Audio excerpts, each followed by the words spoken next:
What is the most unexpected or funniest thing a student has ever said to you in the classroom? Somebody just kept farting. Like, I was in the middle of doing something and I was like, what is happening? And I was like, holy crap. Like, no pun intended, what is going on? And finally, one of them was like, they had a speaker in the kid's backpack and the kid across the hall was playing fart noises. What's the most rewarding part of being an educator?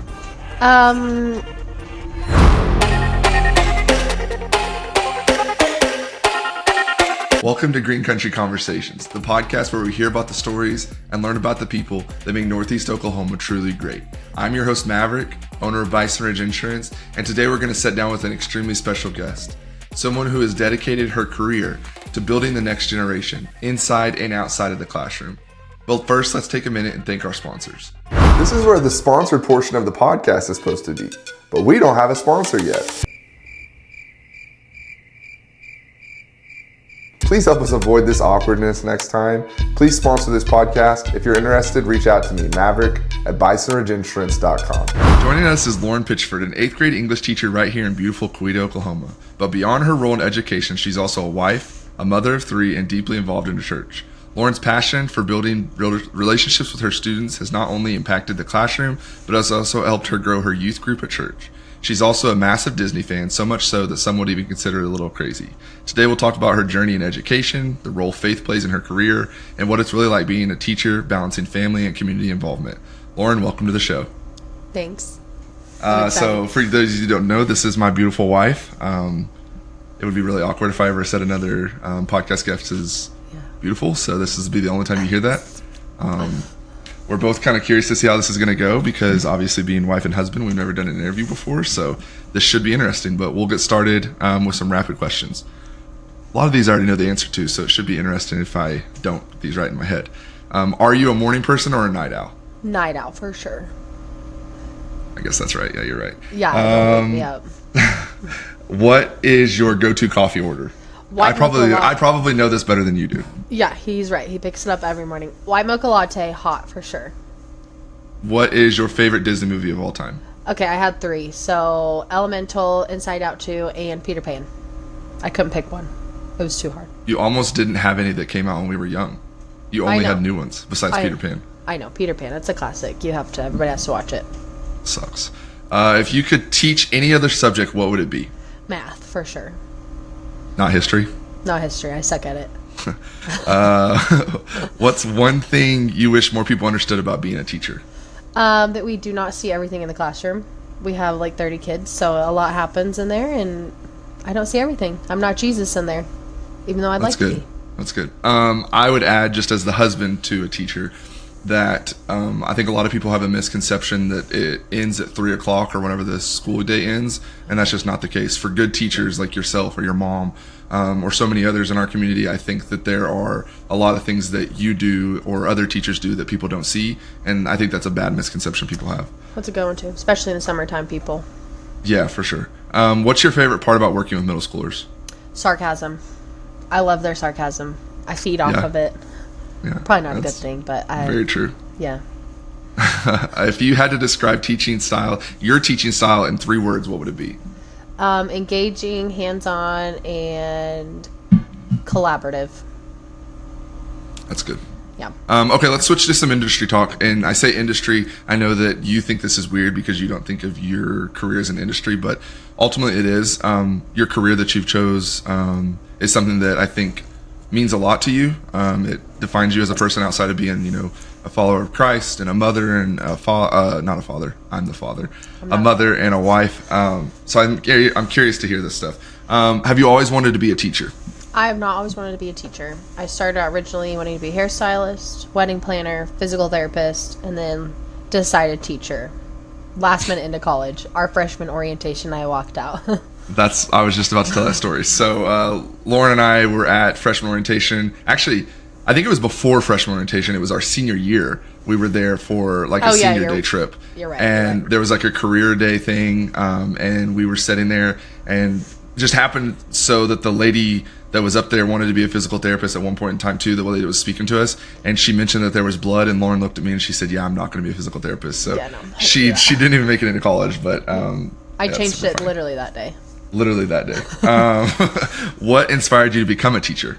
A lot of things. For one, my mom, she's been teaching for almost 30 years. She's inspired me. She's so good at it. Almost makes it look easy. Some of my teachers growing up, my 4th grade teacher, she was incredible. She inspired me. And then lastly, how much I love kids. They've always been a part of who I am, and I was like, you know what? Why don't I not just do this thing? And I think it's definitely your calling. What was your 4th grade teacher's name? I don't think I know that. Oh, Miss Hewitt.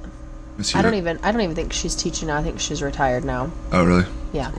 Cool. You've taught both elementary and middle school. What are the biggest differences?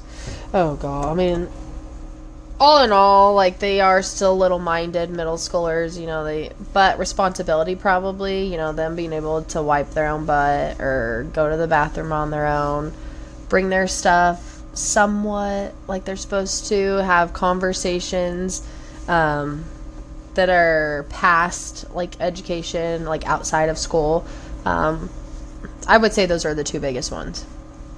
I think from my viewpoint, just the relationships you have, I think that's really cool that you're able to actually build, deep, long-lasting relationships with your middle schoolers that maybe not so much with your elementary. Obviously, there's still elementary kids that you have that reach out to you that are like, hey, I loved having you as a teacher. You were amazing. But I think that the relationships you're building with your 8th graders now, I mean, are going to last through, through high school and so on. I think that's really cool. I think, too, the age that they're at. So, like, it's such a weird age. Everybody's scared of junior high, and it's, like, I feel like such an important year in their life because it's either going to make or break them. They're either going to continue on. What are you smiling at? I'll tell you in just a minute. Finish. Okay. I think it just make or breaks, like, how they're going to continue on into their high school career. They're either going to be a good person or they're going to make bad choices, whatever it may be. It's super important for them. I'm also smiling because we've had conversations recently about you going up to high school. Oh, yeah. And you want to teach middle schoolers because you're still cooler than them, you say. Yeah, definitely. I mean, not that I would ever go up right now, but we were just having the conversation of, like, what if I did go up to high school? Like, what would that look like? I'm not going to, but I definitely like being cooler than middle schoolers. And when I think it's a natural conversation because of the relationships you talk about, right? You build a relationship with these kids. You're like, well, what if I moved up? But I mean, obviously, I think that we both agree that you're in the place you're supposed to be right now and making the impact that you're supposed to be making on those students. Yeah, definitely. I'm happy. I'm really happy where I'm at. It's where I'm meant to be. For sure. Yeah. How did taking a year off as a stay-at-home mom impact your perspective of teaching? I think it made me appreciate it more than what I thought I did. Like, I thought originally I was going in to, like, just bring a paycheck home. I knew that I was good at it. I knew I was good with kids. And then I took a year off with the twins, and I was like, I missed working. I missed, not that I didn't like being at home with our kids, obviously. I love my kids, or our kids. But made me just really feel like I had a purpose. Like, I was doing something for, like, the greater good, like, for God, for trying to bring these kids to, like, whether it's to know Jesus or to teach them, like, whatever it is. I felt like I was missing that passion of something. I tell people all the time, I think as the man of the household, you always want to be like, oh, I want to be able to have my wife stay home, but, like, ultimately, like, I don't think that's your calling, right? And, like, I make a joke out of it and say, like, you were going crazy, but you not only just like to work, like, I've told you this, I've told your dad this, that something that's greatly instilled in you by your parents is, like, just hard work in general.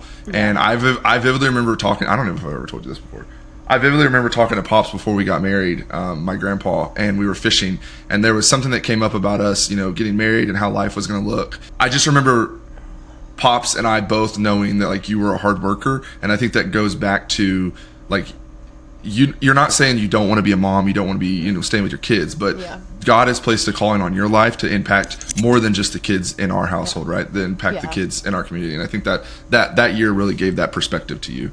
I definitely think power to all the moms who are stay-at-home moms, because that is a hard job. You don't get paid enough for it. So props to you. It wasn't my calling, but good job to all you moms out there. Definitely. What's the most rewarding part of being an educator? I think just the amount of kids that I get to have conversations with day to day, and the relationships I get to create past 8th grade. So that they'll hopefully always come back to talk to me, and hopefully I put a staple somewhere in their heart that they'll remember forever. That's probably the most important. I see it from what you do for the kids. I think that there's a lot of kids who don't have, parents or a mom that cares for them the way you do. And I think that that's really impactful. I tell you this all the time, that I never had a teacher that, and nothing against the teachers I had growing up, but I never had a teacher that made the effort you make. I mean, we're between our youth kids and your kids, like we're at sporting events, 2 or 3 nights a week, and it's a lot for us, but it's because you want them to know that you care outside of the 4 walls of your classroom. Like, you don't just care about their grades and stuff. And something that's I've talked about, you've talked about, is like how we can use our career as our mission field, right? Yeah. For God. And obviously I understand that you can't force a kid to believe the way we believe. You can't force a kid to go to church. You can't, force a kid to want to be a Christian or a follower of God. But what you can do is show them what that looks like by your everyday actions. And I think that ultimately is just being a good human. And I think that's really rewarding for you and a really big impact on the students. Yeah, I do have a question for you. How does it impact you with what I do and what you do, like in your everyday? Like, how do you feel about it? Like, how do I feel about, I guess, my job, what I'm doing? I'm extremely proud of you. I'm extremely proud of the impact you make on the community. I think it's really cool to be able to see, like, our kids get to see us and you love other people outside of the household. And I think that's really important. I mean, is it hard? Yeah. Yeah, it's hard. Is it, time consuming? Yeah. But I think you and I both haven't, we've never even talked about it. It's just unspoken that, like, this is what we're going to do. Coweta in general is a community that we extremely love and we're both connected with. And I think that, that just is shown with every action that we do outside of our careers, right? Yeah. I do love that our kids get to grow up watching it, and connecting with those kids too. Because then those other kids that I teach, they have to set an example for our kids, and they see that when they start to connect with us at church and at school. For sure. You've said, and we've already talked about this a lot, but you've said building relationships with students is the thing you're most passionate about. Why is that so important to you? I mean, I think everybody knows this. At least I hope all teachers know this. Kids aren't going to want to learn from somebody they don't like. So if I can, connect with them on any level, no matter what it is, music, shows, church, food, like if I can find something to connect with them, and grow it from there, then they're going to want to learn from me as well, aside from having a relationship with me. So that's why it's so important. And everybody's you're going to hate your job if you can't connect with them. Yeah. And I think that, obviously we talked about how you love the sarcasm of middle schoolers. You're sarcastic right back, but I think outside of that, like outside of a surface level thing, they know that you truly care. And they know that like even if like you're upset with them for talking in class, or you're upset with them for, not doing an assignment or whatever it is, like I think that the kids that you're able to have those tough conversations with them because you're also having those loving conversations and building relationships and with your actions every day outside of that. So yeah, it's like what I tell our kids when we're at church in our small groups. Whenever your parents get onto you, or whether we get onto you, we're doing it out of love. We're not doing it like hopefully they're not doing it out of anger. Like we're just trying to teach you how to be a better human. Yeah, that's ultimately the goal, right? Right. Yeah. How has being involved in church influenced your role as a teacher? I think it's had a huge role in who I am as a teacher. Like without Christ, I would be, I just wouldn't be the same teacher. I don't have a lot of patience, but it would be a lot worse. I wouldn't have as much grace. I wouldn't have as much, kindness in my heart. I wouldn't, I just think that I wouldn't come in positive. I would be more negative. I would find something to complain about every day. So, a Christian in my role in the church is, the reason why I am the teacher I am. I come in faith-based, ready to love those kids in a positive way and be kind. And don't get me wrong, I have my bad days for sure. Everybody and every kid knows that who listens to this. I have my bad days. But, I'm able to look back and walk back the next day and be like, hey, I'm sorry for this, blah, blah, blah. So, it plays a huge role. And then also with the kids who, have been coming to church with us, like our youth ministry, it's like a domino effect, whether it's one student I invite and then they go invite 7 other kids, like it just keeps growing, which is cool. So that was actually the next question, talking about how it's grown with your teaching and the youth group. I know that Josh would say this, your dad would say this, like your fingerprints are all over the youth group because of your teaching. So can you share a little bit of like what that looked like last year and this year for you? Like how have you used that to grow the youth group? I mean, I definitely try to incorporate it somehow, some way, whether it's once a week, every day. Last year was pretty hard because I was like, how do I do this? This is the first time that I've really had to be like, how do I bring Jesus in without getting fired, without like butting heads with people, without making people feel offended. And really it just started to come in with small conversations, whether they were talking about church, whether it was during lunch when they were eating with me. We just started having these small conversations of like, oh, where do you go to church? Do you have somewhere? Like, I would love to see you tonight. You can come hang out with me. And, you know, it just slowly started. Or I invited them to like a pizza night or something like that. And that's kind of how it started. I can't remember what your question was, like where I was going with that, but I know. No, I think that's good. You're talking about how you use your education position to grow the youth group. Like we talk about this all the time with Josh, and you see these kids more than the youth pastor's going to see them, right? So you're going to have a deeper relationship with them because you're seeing them every day.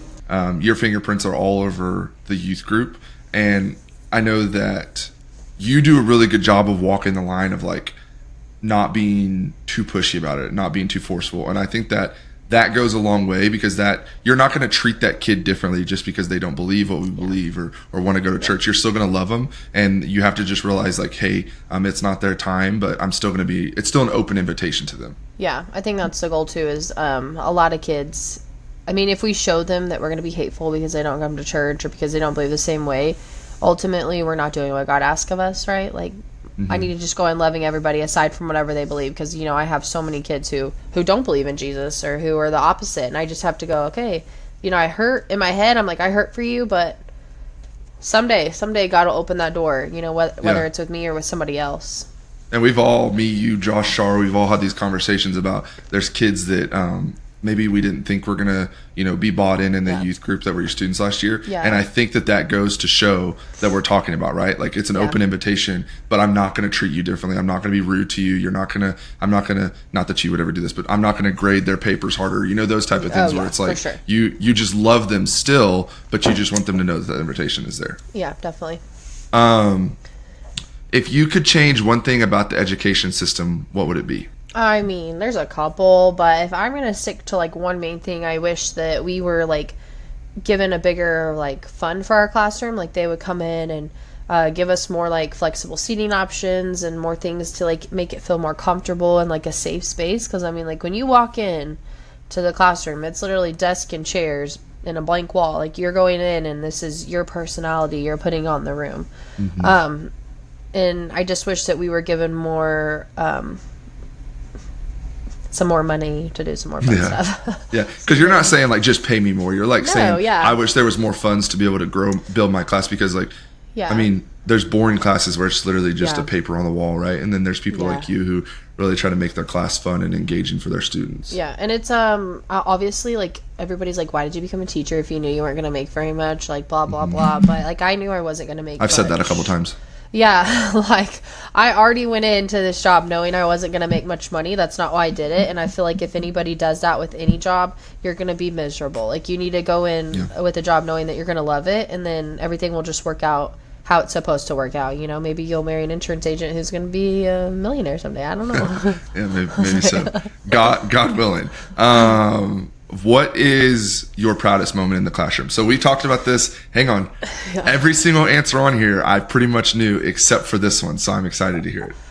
So this is like hard because I have a lot of moments that I'm proud of, whether they lead all back to like in the classroom and then they go outside of it, but or it's just in the classroom. So I'm focusing solely on, you know, what I built in the classroom. So I had a student I specifically struggle with like constantly. It was like a constant battle, like every day. Like, I was like, what am I doing wrong? I'm just trying to get on this person's level.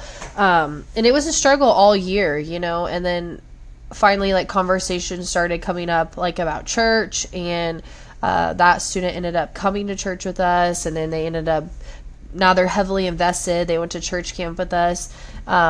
And now I've just been able to see like the student's life completely change, you know, the demeanor of the person, the attitude, And so that's been cool, like spiritually, with like school. One of my proudest moments as a teacher, because I had to have hard conversations where I had to pull the student out in the hallway, whether it was to have like that hard conversation where nobody likes, or it was to be like, I'm sorry, like what's happening, what can I do, why are you acting like this, whatever it is. So being able to see, I think, the growth from 8th grade, summer, now 9th grade, and so on, that's probably been my proudest moment. And I have a lot, like whenever I teach a good lesson and I hear kids say like, wow, I actually understand that, like that feels good. Or if I have a student who like this year was like, this is the first time I've actually written something on my own, like those moments are like why we do what I do.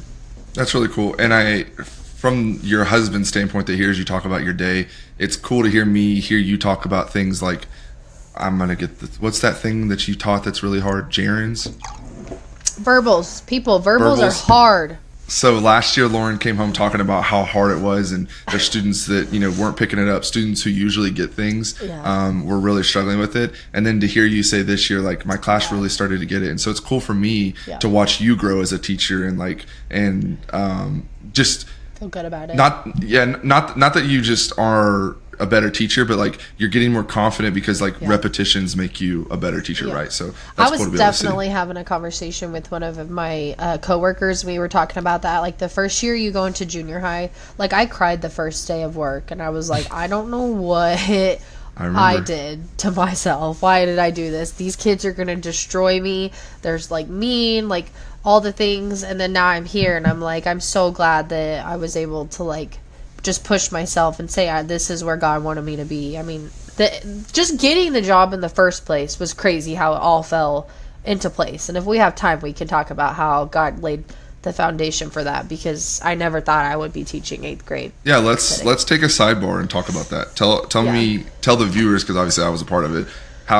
What's the story of that? So when I taught 2nd grade, in Broken Arrow, whenever COVID happened with, our first son, and ideally Broken Arrow wasn't my dream. I always wanted to end up in Coweta because we knew this was where we were going to lay the foundation for our family. Our whole life is here, but God had different plans. I went to Broken Arrow. I met amazing people. I learned so much because Broken Arrow school system is incredible. They have so many resources that Coweta still doesn't have, which is fine, but I was able to go in confidently with like more technology, like understanding how that worked and all the PD. But then I quit because I found out we were having 2 babies at the same time. So twins, for those of you who didn't catch on. That took a minute to process. And I was like, you know what? It just wasn't worth it. And we just came together. And I remember like, a week in, I talked to him and I was like, I just feel like I need to stay at home. And then I didn't even tell him. Like, I went in that day and I was like, yeah, I quit. I went in and was like, I'm not coming back next year. It was a hard conversation because she was from my side of it, I got a text message that said, hey, I just quit teaching. And I was like, oh, this is like happening now. So like he knew it was on my mind though. Like you knew it was on my mind, but I didn't know you were going to go on that day and do it. You're right, you didn't. But I felt God was like, you know what, this is your moment. You just need to get it out. You need to talk to this your boss about it. She was so nice. She was incredible, so supportive. I stayed home that year with our babies. Gosh, that was a lot. It was amazing. It was a lot, all the things. And then finally I told Maverick, I need to go back to work. I feel like, I have a bigger purpose out there that God wants me to do. And it's more than just being at home, because like I could be a good mom and still work, So for all you moms out there, do not make yourself feel bad. You're doing what you love. You can still disciple at home your kids and all the things, and you have a good support system. So then I decided to apply for Summit. Like I was like, I want to go teach at a private school. Then the kids' school could get paid for, all the things. It'd be great. I even interviewed for the job, and me and Maverick were really like, yeah, this is going to work out. Well, I just didn't hear anything back, in that process. And I was like, it was like, what, maybe August? Yeah, it was like getting really close to school starting. Close. Yeah, and I was like, okay, maybe God doesn't want me to work. Like, I don't know what's happening. I looked at elementary positions in Coweta because ultimately, like, that's where I thought I was going to end up, and nothing was opening up. All of a sudden, I see like because you didn't want to teach 8th grade, like you didn't. No, that was too high. You didn't. Yeah. I was like, no, those kids are terrifying. I'm not going to do that. My highest grade I said I would go was 6th grade. So I ended up just applying at Coweta, you know, had my resume whenever they were ready to like open something up. Well, then, I don't know, a couple days later, after I still hadn't heard anything back from the private school, I saw an 8th grade English position, and I was like, I don't know, I'm probably not going to get this because, like, I haven't taught higher up before. I really don't have much experience, like all the things. But I was like, you know what? I'm going to do it. So I told Maverick, I said, I just applied for this 8th grade position. Like, I don't even also didn't know she was going to do that. She just You're right, did I did. God is just moving, okay? I was just going. So I applied for the job, and not even, I mean, it was like that morning at like 6 a.m. I had received a message from my boss now, who was like, hey, I'd love to meet with you. Obviously I'm not a morning person if you missed that at the beginning, so I wasn't awake until, I didn't wake up till like 9 that day, I don't know. And then I had also received... Probably like 11. Yeah, no, it wasn't that late. Then I also received a call from him. So not only did I get an email, but I got a call from him saying, I'd really like to meet with you. And I was like, holy moly, this is crazy. Am I qualified? I ended up going in that day at 11 for the interview. Mm-hmm. And I remember sitting in there with my both bosses now, and I just remember crying and saying they were just amazing. Like, they're both Christians who are incredible, who have just such great personalities, who are encouraging, and were like, you can do this. Like, you can do this. And I was like, are you sure? Are you positive? And I just said, I feel like, I told them in the interview, I feel like this is where I'm meant to be. Like, after sitting here and having this conversation with you. And I was just crying because I was like, they probably thought I was crazy, but I was like, this is exactly how I needed it to lay out. Like, from conversations, like, I think we were really trying to force the private school job. Yeah. But you didn't feel it in your soul. Like, you even came out of there like, I don't know, like, I'm not 100% sure if this is even the place for me. Like, I didn't, nothing against obviously those people because they're great people, but you you didn't feel like that was maybe where you were called to be. So go ahead and finish your story about it. They even said, just to clarify about the private school, they even were like, we still had more interviews. Like, they were still, so I mean, nothing against them. Great school. I went to school there when I was a kid. So after I went in with the interview, like, I was just like, got really emotional. I just felt like, you know, and they offered me the job, you know, in the interview, and I was like, okay, obviously I need to go home and actually tell my husband, you know, now that this is where I'm at. And she actually decided to inform me that time. Yeah, so I called him and I was like, hey, I think I'm gonna like accept this job because out of all the interviews I've ever been in, you know, even BA, it took a few hours like to hear back from them, and then I literally got it on the spot. So I was like, I feel like if this isn't God, I don't know what is. Like, this was it. So I remember calling, you know, my assistant principal, and I was like, I'm gonna take it. Like, this is for me. I'm ready.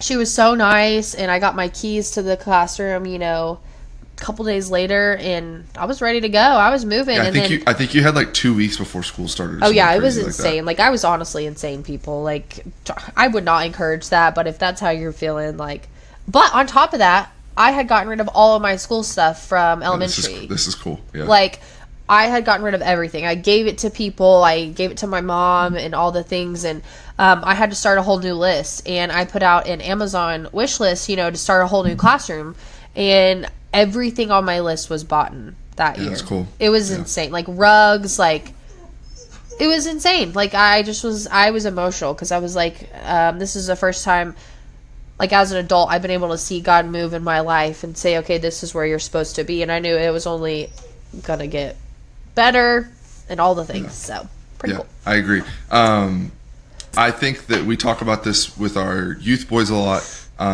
is that there's a lot of times where God closes a door and you're like, oh, this is the end of it. Like, I don't even know. But what he's wanting you to do is he's wanting you to turn around because there's a door there that you didn't even know was an option or an opportunity. And he's like, hey, this is what I had planned for you. But if you don't trust my plan, you'll never get to experience this. And that's a great example of that. Yeah, I mean, that's your business alone. If you don't have faith whenever you first started. Yeah. I remember we were sitting in the back house bringing in no money, and I just said, you know, I remember having the conversation. You were like, I'm going to start my own business. And I was like, all right, let's do this. Let's do this. And I just, like, I'm grateful now seeing where we're at. That we get to. Sorry, I had to plug in my Chromebook. It was dying. Fine. So last question I have, and then we'll just kind of talk. How do you balance teaching, parenting, and staying involved in the community? I mean, it's so challenging. I have emotional breakdowns every now and then. You know, I had one last week when he was gone for 3 days. It's gone for 2 days. Okay, well, it felt like forever. Anyway, definitely your support. Without you, I wouldn't be able to do all the things I do because, you know, if without your support, like I can't go to sports. I can't. Yeah.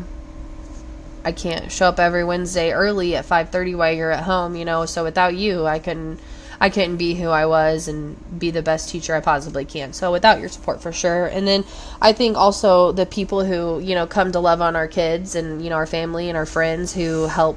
I mean, it definitely takes a team to raise these kids, and they are a huge support. We love our babysitters. Shout out to all of them. Because, you know, we don't want to take them to every sporting event because they're kind of long, especially wrestling. So Yeah, I think that whenever your driving force is to bring people to Christ and love on people, then it's easy to do everything we do because it's all centered around that, right? Yeah, I agree. We want our family we want our boys to see that every day. We want your students to see that every day. I want every interaction with clients to somehow portray that. Now, do we do that perfectly every time? No, we don't. But it's easier to commit and do all the things that we do because it's all pointing back to God and like bringing people to Him. Yeah. And that doesn't mean we don't get tired and it's not exhausting because it is. But but it makes it a little bit more simple. What is I don't know if I know this answer either. What is the most unexpected or funniest thing a student has ever said to you in the classroom? Okay, so this one took me like forever to think about because I was like, a lot of things happen. Some things, you know, I can't say out loud because, you know, they got in trouble or something like that. But the funniest thing would be whenever I was in one of my third hour and somebody just kept farting. Like I was in the middle of doing something and I was like, what is happening? Like literally just, I forgot about this. This is funny. Like they were laughing at me because everyone was like almost crying. And I was like, just go to the bathroom. Like if you're really like, your stomach's hurting that bad, go to the bathroom. And everybody's like crying. And I was like, okay, like I don't want what's happening in here to smell like my room the rest of the day. So, you know, it goes on and on. I mean, it's a whole class period. Towards the end of the period, it is still happening. And I was like, holy crap. Like, no pun intended, what is going on? And finally, one of them was like, it's a speaker. Like, they had a speaker in the kid's backpack. And the kid across the hall was playing fart noises in my classroom, and it was hilarious. I would go next door and I was like, where is this? Like, who has the control of this? They thought they were in trouble, and I was like, that was actually hilarious. I guess they ended up losing a dare and they had to play fart noises in the middle of class. Some teachers probably wouldn't have handled that very well, but I was like, that was hilarious. So props to them. Yeah, that is a really funny one. When you came home and told me that, it's a funny story. I even told their parents. I was like, this is hilarious. I'll remember it forever. Like, yeah. And I think they felt comfortable doing that too because they understand that you're going to not, you know, you don't take it too serious, right? Like, they're kids. You expect that. You can't expect anything less. Yeah, as a grown man adult, if someone did that to me, I would be laughing so hard. So kids are, of course, going to. Shout out to you kids who did it if you're watching this. Yeah. If you could pick one Disney character to be your co-teacher, who would it be? Okay, so this one was fun. She told me I would never guess this answer. Yeah, I want to know what you think though. Like, what do you honestly think before I say this out loud? Like Mary Poppins or something. What? No, she's great. No hate. I'm not hating. Not a hater. Isn't she like a nanny? Yeah, she's great. So she'd be good with kids. I guess if I had a magical bag, that would probably be a great idea. Pull out all kinds of things. No, I chose Mike Wazowski because I was like, you know what? He's sarcastic. He's funny. Yeah. He's angry. Like, he's just all the things, but he's ultimately a good buddy. So I was like, Mike Wazowski all the way. That's good. But I feel like you have said this before.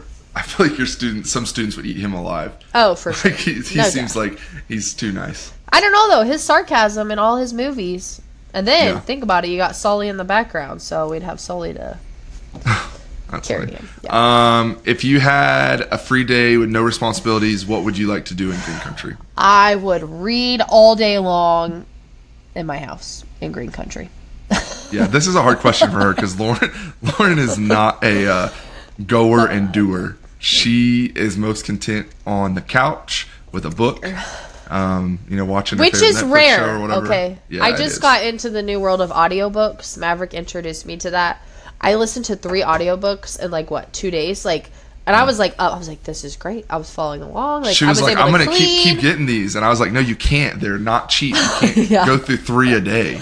My teammate gave me a good one I could use, though, for the Tulsa Public Library. However, guys, women out there, stay-at-home moms, get audiobooks while you're cleaning. You'll feel so productive. Okay, It's the only time Lauren's ever enjoyed cleaning.